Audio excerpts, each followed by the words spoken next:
നമസ്കാരം. Asia live ടിവിയുടെ എപ്പിസോഡിലേക്ക് എല്ലാ മന്യപ്രേക്ഷകർക്കും സ്നേഹം നിറഞ്ഞ ഹൃദയം നിറഞ്ഞ സ്വാഗതം. നമ്മൾ സംസാരിക്കാൻ പോകുന്ന വിഷയം എല്ലാവർക്കും പേടിയുള്ളൊരു വിഷയമാണ്. എന്താണെന്നല്ലേ? ശനി.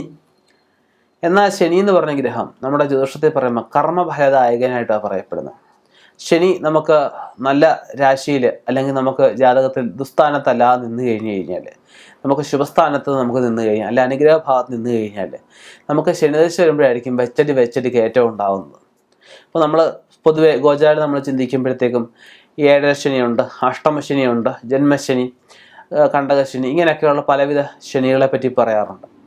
അതിൽ ഏറ്റവും ഭയാനകമായിട്ട് ഒരുപാട് ദോഷാവസ്ഥകളെ പ്രദാനം ചെയ്യുകയും ഒരുപാട് കാലം മനുഷ്യന് ദോഷകരമായിട്ട് നിൽക്കുകയും ചെയ്യുന്നൊരു ശനിയാണ് ഏഴരാണ്ട ശനി ദോഷം, അല്ലെ ഏഴര ശനി ദോഷം എന്ന് പറയുന്നത്. ഇന്ന് നമ്മൾ സംസാരിക്കാൻ പോകുന്നത് ഏഴര ശനിയെ പറ്റിയാണ്.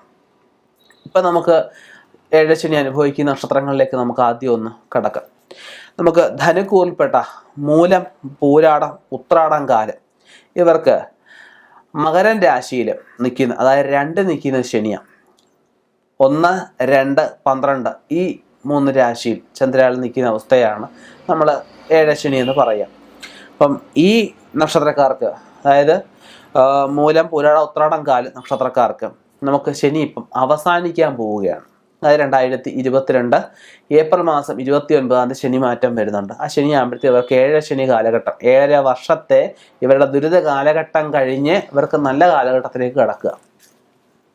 അടുത്ത ഉള്ളതെന്ന് വെച്ചാൽ മകരക്കൂറ്. ഇവർക്ക് ജന്മശനിയാണ്. ഇവർക്ക് ഉത്രാടം, മുക്കാല്, തിരുവോണം, അവിട്ടത്തര ഇവർക്ക് 1 നിൽക്കുന്നത്. ഇവർക്കും ഏഴരശനി ദോഷമാണ്, ദുരിതകാലമാണ്.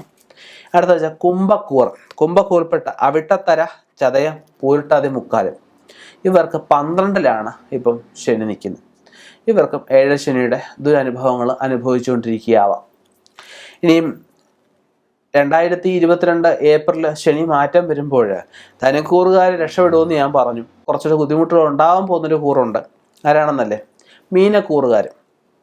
മീനക്കൂറിൽ പൂരിട്ടാതി കാലം, ഉത്രട്ടാതി, രേവതി ഇവർക്ക് ആരംഭിക്കും. 2025 മാർച്ച് 29 9:44 PM മീനത്തിലേക്ക് തിരിച്ച്, ഇടയ്ക്ക് ശനി വക്രത്തിലും ക്രയത്തിലും ഒക്കെ വരുന്ന അവസ്ഥയുണ്ടാവും. എന്നാലും മീനത്തിലേക്ക് പൂർണ്ണ ശക്തിയോട് തിരിച്ചു വരുന്ന അവസ്ഥ ഉണ്ടാകുന്നത്. ശനിപ്രീതിക്കായിട്ട് ഒരുപാട് പരിഹാരങ്ങൾ പറയുന്നുണ്ട്. കറുത്ത വസ്ത്രം, ഇരുമ്പ് ദാനം ചെയ്യാൻ, കറുത്ത പശുവിനെ ദാനം ചെയ്യാൻ, ലോഹങ്ങൾ കൊണ്ടുള്ള പലവിധ വീട്ടുപകരണങ്ങൾ ദാനം ചെയ്യാൻ പറയപ്പെടുന്നുണ്ട്. പിന്നെ പറയുന്നത് കാക്കയ്ക്ക് എള്ള് ചേർത്ത ഉണക്കലരി അല്ലെ വെള്ളച്ചോറ് കൊടുക്കാൻ പറയുന്നുണ്ട്. മത്സ്യങ്ങൾക്ക് ചോറ് കൊടുക്കാൻ പറയുന്നുണ്ട്.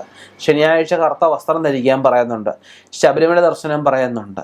ചാമുണ്ഡി പ്രീതി, ഹനുമൽ പ്രീതി, ശാസ്താപ്രീതി ഒക്കെ നമുക്കതിന് പരിഹാരമായിട്ട് പറയുന്നുണ്ട്. അപ്പോൾ പൂർണ്ണമായിട്ടും നമ്മൾ ഈ പറഞ്ഞ ഹനുമാൻ സ്വാമിയും ധർമ്മശാസ്താവിനെയും ഈ പറഞ്ഞ ചാമുണ്ഡി ദേവിയെയും ശനീശ്വരനെയും ഒക്കെ പ്രാർത്ഥിച്ച് മുന്നോട്ട് പോയി കഴിഞ്ഞാൽ ഇതിൽ നിന്നൊക്കെ ഇവരെയൊക്കെ പ്രീതിപ്പെടുത്തുക. ഇവരുടെയൊക്കെ പ്രീതിയാണ് നമുക്ക് ആവശ്യം.